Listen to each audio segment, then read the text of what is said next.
दोस्तों नमस्कार। पेश है मुख्य समाचार। जम्मू में बड़ा षड्यंत्र विफल, 4 पाकिस्तानी आतंकी ढेर। जवानों ने भूसे से भरे ट्रक में छिपे आतंकियों को जम्मू के बाहरी इलाके में मुठभेड़ में मार गिराया। कश्मीर जाने की फिराक में थे सभी आतंकी। बड़ी मात्रा में गोली बारूद बरामद। भारी मात्रा में मिले हथियार बता रहे लंबी लड़ाई की तैयारी में थे आतंकी। लगभग 4 घंटे चला अभियान। हाईवे पर 6 घंटे बंद रही आवाजाही। आतंकी इकोसिस्टम को पूरी तरह से ध्वस्त करने की ज़रूरत है, केंद्रीय गृह मंत्री अमित शाह ने कहा। संक्रमण दर बढ़ेगी लेकिन मौतों की आशंका रहेगी कम। जनवरी में कभी भी बढ़ सकता है कोरोना, मगर अस्पताल में भर्ती होने की कम ही पड़ेगी ज़रूरत। मास्क पहनने समेत कोरोना प्रोटोकॉल के किसी भी नियम को नहीं किया जाएगा अनिवार्य।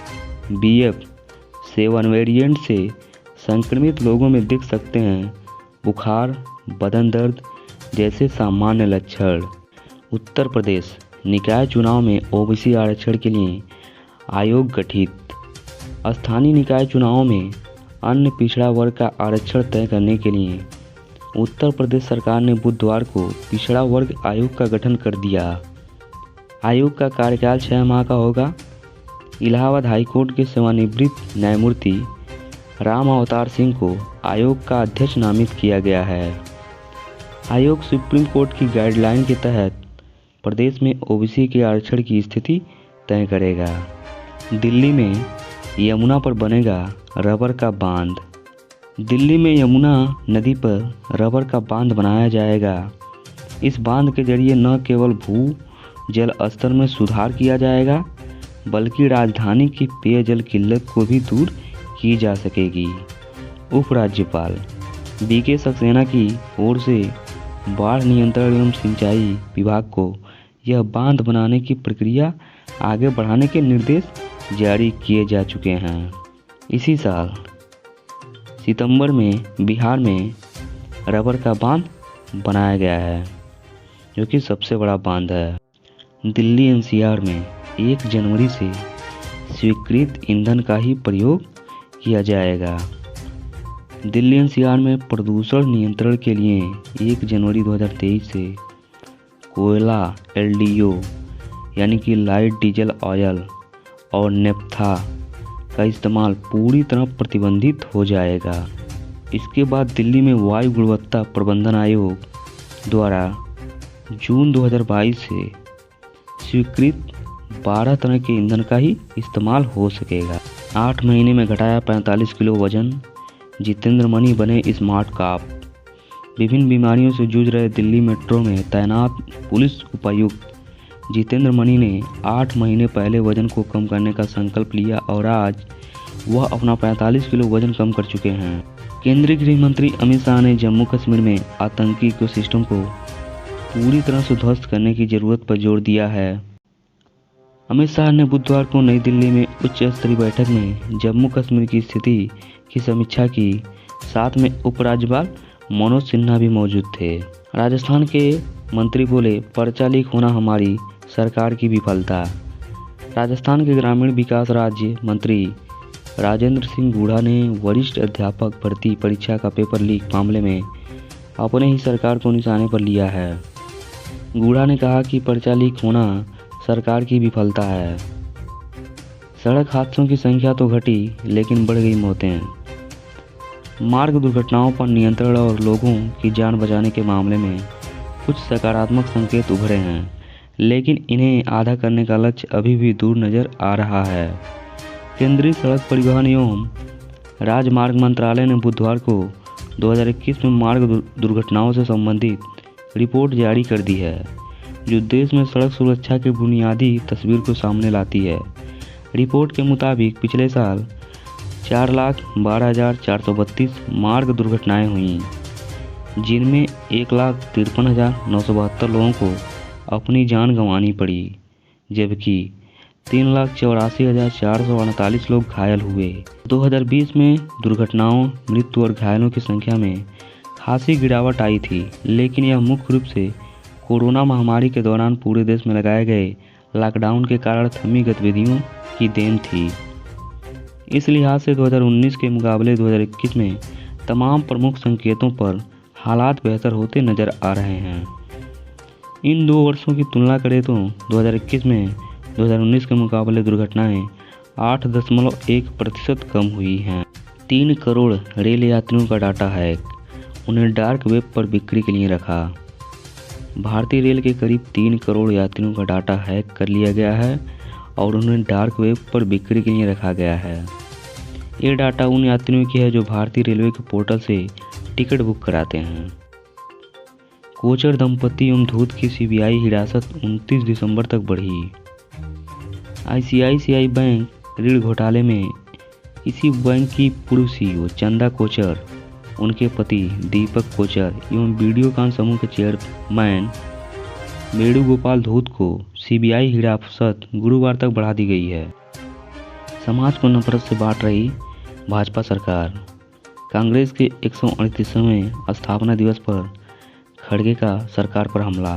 कांग्रेस अध्यक्ष बोले, भारत के मूल सिद्धांतों पर लगातार हो रहे हमले। कश्मीर में शांति, क्या राहुल उसे खराब करना चाहते हैं? अनुराग। कांग्रेस के कश्मीर में तिरंगा फहराने की घोषणा के बीच केंद्रीय मंत्री अनुराग ठाकुर ने इस बात पर आश्चर्य जताया कि क्या राहुल गांधी ऐसे समय में घाटी में माहौल खराब करना चाहते हैं। अब जम्मू कश्मीर में अनुच्छेद 370 और 35 से समाप्त होने के बाद हालात बेहतर हुए हैं और वहां रिकॉर्ड संख्या में पर्यटक आए हैं। भारत जोड़ो यात्रा कांग्रेस की जो चल रही है, उसके समापन अवसर पर श्रीनगर में तिरंगा फहराने की योजना है। राहुल तलाश रहे ऐसा जीवन साथी जिसमें हो माँ और दादी दोनों के गुण। कांग्रेस नेता राहुल गांधी ने कहा कि वह ऐसे जीवन साथी को प्राथमिकता देंगे जिसमें उनकी मां सोनिया गांधी और दादी इंदिरा गांधी दोनों के गुण हों। भारत जोड़ो यात्रा के दौरान दिए गए साक्षात्कार में अपनी पसंद के बारे में की बातचीत। कहा, कारों या मोटर बाइक का शौक नहीं, साइकिल चलाना है पसंद। देश को टुकड़े टुकड़े कर रहे संघ परिवार के लोग। मणिशंकर अय्यर। कांग्रेस नेता मणिशंकर अय्यर ने विवादित बयान दे दिया है। उन्होंने बुधवार को आरोप लगाया कि संघ परिवार के लोग भारत को टुकड़े टुकड़े में बांट रहे हैं। राजनीतिक नफा नुकसान के बीच उलझा रहा ओबीसी आरक्षण। 50% से अधिक पिछड़ों की आबादी वाले उत्तर प्रदेश में सभी राजनीतिक दलों के लिए ओबीसी मतदाता सबसे अहम रहे हैं। यही वजह है कि सरकार चाहे जिस भी दल की रही हो, सभी अपने राजनीतिक नफा नुकसान के अनुसार ही ओबीसी सीटें आरक्षित करती आई। भले ही सुप्रीम कोर्ट ने वर्ष 2010 में ट्रिपल टेस्ट फार्मूला अपनाने की बात कही हो, लेकिन प्रदेश में सभी सरकारें रैपिड सर्वे कराकर ही अपने हिसाब से ओबीसी सीटों को आरक्षित करती आई हैं। वर्ष 2012 व 2017 का नगरीय निकाय चुनाव हो या फिर त्रिस्तरीय पंचायत चुनाव, सभी में रैपिड सर्वे के अनुसार ही आरक्षण दिया गया। किंतु इस बार के नगरीय निकाय चुनाव में ट्रिपल टेस्ट फार्मूले का पालन न करने में भाजपा सरकार फंस गई है। आइए जानते हैं क्या है आरक्षण का triple test formula. Supreme court ने नगरीय निकाय चुनावों में ओबीसी के आरक्षण को लेकर ट्रिपल टेस्ट का फार्मूला तय किया है। चुनाव में ओबीसी आरक्षण निर्धारित करने से पहले एक आयोग का गठन किया जाएगा जो नगरीय निकायों में ओबीसी के आर्थिक व शैक्षणिक पिछड़ेपन की प्रकृति का आकलन करेगा। इसी आधार पर यह आयोग पिछड़ों के लिए सीटों का आरक्षण प्रस्तावित करेगा। इसके बाद दूसरे चरण में सरकार आयोग की सिफारिश के अनुसार निकाय चुनाव में आनुपातिक आधार पर आरक्षण प्रदान करेगी। तीसरे चरण में सरकार ध्यान रखेगी कि एससी, एसटी व ओबीसी के लिए कुल आरक्षित सीटों की संख्या 50% से अधिक न हो पाए। हम लालू के साथ आए इसलिए उनके खिलाफ बढ़ गई सीबीआई की सक्रियता। बिहार के मुख्यमंत्री नीतीश कुमार ने कहा कि हम लोग साथ आ गए हैं इसलिए राजद अध्यक्ष लालू प्रसाद के खिलाफ सीबीआई की सक्रियता बढ़ गई है। अगले सप्ताह से अनिवार्य हो सकता है एयर सुविधा फार्म। विदेश से आने वाले यात्रियों को 72 घंटे पहले की RT-PCR रिपोर्ट देनी होगी। टीकाकरण के कारण कम घातक होगा BF7। कोरोना का नया वेरिएंट जो है उसके लिए टीकाकरण ही सहायक सिद्ध होगा। पीएम मोदी की मां हीराबेन अस्पताल में भर्ती, हालत स्थिर। प्रधानमंत्री नरेंद्र मोदी की माताजी हीराबेन मोदी बुधवार सुबह तबीयत उनकी खराब हो गई। उन्हें तत्काल अहमदाबाद के सरकारी अस्पताल यूएन मेहता में भर्ती कराया गया। प्रधानमंत्री मोदी दोपहर दिल्ली से सीधे अहमदाबाद के यूएन मेहता अस्पताल पहुंचे। वह यहां माताजी के पास 1.5 घंटा रुककर हालचाल जानने व उनके स्वास्थ्य में सुधार होने के बाद शाम को दिल्ली लौट गए। 3 जनवरी तक साइप्रस, ऑस्ट्रिया की यात्रा पर रहेंगे विदेश मंत्री एस जयशंकर। विदेश मंत्री डॉक्टर एस जयशंकर 29 दिसंबर से 3 जनवरी तक साइप्रस और ऑस्ट्रिया का दौरा करेंगे। कोचर दंपत्ति एवं धूत की सीबीआई हिरासत 29 दिसंबर तक बढ़ी। आईसीआईसीआई बैंक ऋण घोटाले में इसी बैंक की पूर्व सीईओ चंदा कोचर, उनके पति दीपक कोचर एवं वीडियोकॉन समूह के चेयरमैन वेणुगोपाल धूत की सीबीआई हिरासत गुरुवार तक बढ़ा दी गई है। अधूरी व अहंकारी शिक्षा जल संकट का कारण। जल जीवन की आवश्यकता है, इसका उपयोग सोच समझकर करना चाहिए। नदियों और जलाशयों में जो जल मापक यंत्र लगे हैं वे भी जल स्तंभ ही हैं।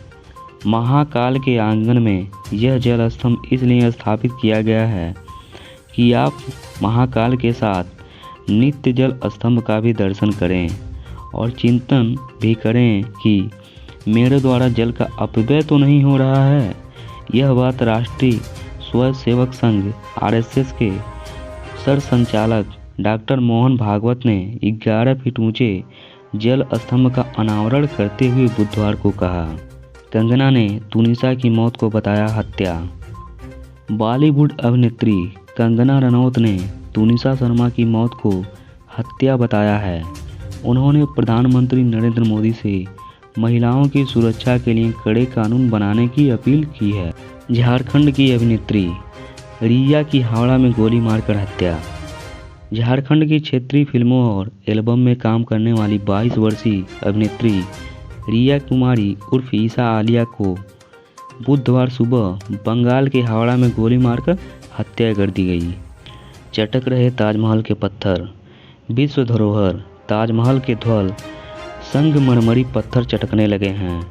मीनार के चटके पत्थरों को आसानी से देखा जा सकता है। भारतीय पुरातत्व सर्वेक्षण द्वारा स्मारक की उचित देखरेख नहीं किए जाने से यह स्थिति हो रही है। कुछ जगह पर चटके पत्थर टूटकर गिर चुके हैं। ताजमहल के निर्माण को करीब 370 वर्ष पूरे हो चुके हैं। रूसी सांसद पावेल ओंटोव की मौत होटल की तीसरी मंजिल से गिरने के कारण हुई थी। भारतीय वैज्ञानिक डॉक्टर महिमा यूरोप में जीव विज्ञान की युवा अन्वेषक के रूप में चयनित। भारत की युवा वैज्ञानिक डॉक्टर महिमा स्वामी को प्रतिष्ठित यूरोपियन मॉलिक्यूलर बायोलॉजी ऑर्गेनाइजेशन के युवा अन्वेषक नेटवर्क के लिए चुना गया है। चीन में कोविड के मरीजों से पटे अस्पताल। चीन में कोविड वायरस का प्रकोप बढ़ गया है। अस्पताल मरीजों से पट गए हैं। कई जगह कोविड के उपचार में काम आने वाली दवाएं तक नहीं हैं। केवल सर्दी खांसी लक्षणों के लिए दवाएं दी जा सकती हैं। देश के कई अंत्येष्टि स्थल भी भारी दबाव में हैं। अंतिम संस्कार के लिए इतनी ज़्यादा संख्या में शव आ रहे हैं कि अंत्येष्टि स्थलों पर काम करने वाले कर्मचारियों को खाने का समय तक नहीं मिल पा रहा है। अमेरिका में बर्फ से ढकी कारों में मिल रहे लोगों के शव। अमेरिका में बर्फीले तूफान के बीच बारिश की स्थितियां बनने लगी हैं। मौसम विभाग का पूर्वानुमान सही साबित हुआ तो आने वाले दिनों में अमेरिका के एक बड़े क्षेत्र में रह रहे लाखों लोगों की मुश्किलें और बढ़ सकती हैं। लोग घरों और वाहनों पर पसरी कई इंच मोटी बर्फ की चादरों की हटाने में जुट गए हैं।